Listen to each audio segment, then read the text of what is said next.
একজন মানুষের জন্য সারা রাত জেগে আমল করা খুবই কঠিন।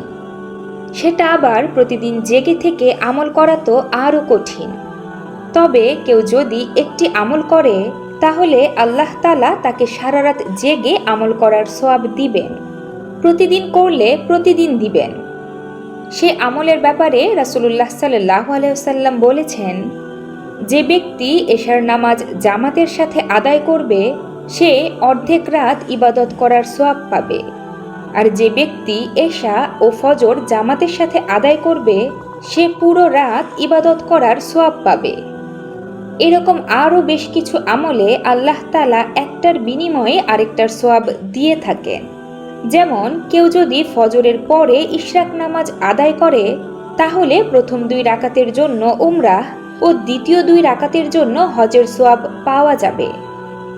আল্লাহ তার বান্দাদের নেক আমল সহজ করার জন্য এভাবে সওয়াব দিয়ে থাকেন।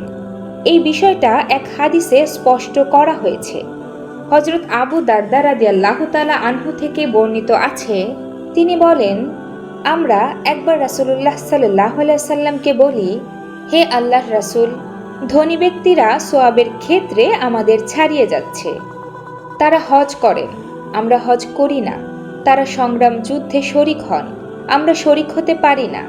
তখন রাসূলুল্লাহ সাল্লাল্লাহু আলাইহি সাল্লাম বলেন, আমি কি তোমাদের এমন আমলের কথা বলবো যেটা তোমরা করলে তারা যে আমল করে তার চেয়ে বেশি সওয়াব পাবে?